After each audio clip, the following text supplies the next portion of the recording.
अब यहाँ पर क्या है, प्रेजेंट सिंपल की बात हो रही है, जिसके अंदर आपको क्या ध्यान रखना है, ताहे और ती है, तो जिसको हम क्या ध्यान रखते हैं, डू एंड डज।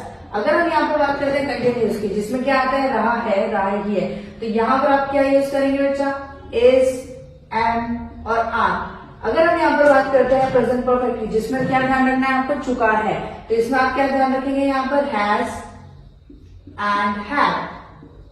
नेक्स्ट आता है यहाँ पर प्रेजेंट परफेक्ट कंटिन्यूस, जिसके अंदर आपको क्या ध्यान रखना है, हैज एंड हैव के साथ में आपको बीइंग का ध्यान रखना है। नेक्स्ट आता है पास्ट, जिसमें था थे, था थी, राइट, तो इसमें आपको किस चीज का ध्यान रखना है, डिड का।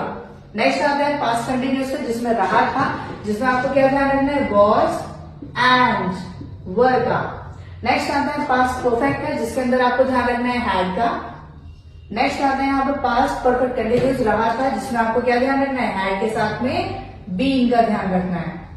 नेक्स्ट आता है फ्यूचर सिंपल की बात करते हैं, गा गे ही में, जिसमें आपको किस चीज का ध्यान रखना है, विल का ध्यान रखना है। फ्यूचर कंटिन्यूस की बात करते हैं, रहा होगा, जिसमें आप यूज कर सकते हैं विल, बी का ध्यान रखना है। फ्यूचर परफेक्ट हम ध्यान रखते हैं, चुका होगा, जिसमें आपको किस चीज का ध्यान रखना है बच्चा, विल हैव का ध्यान रखना है। नेक्स्ट आता है फ्यूचर परफेक्ट कंटिन्यूस टेंस का, जिसमें रहा होगा, इसमें आपको ध्यान रखना है विल हैव साथ में बीइंग का।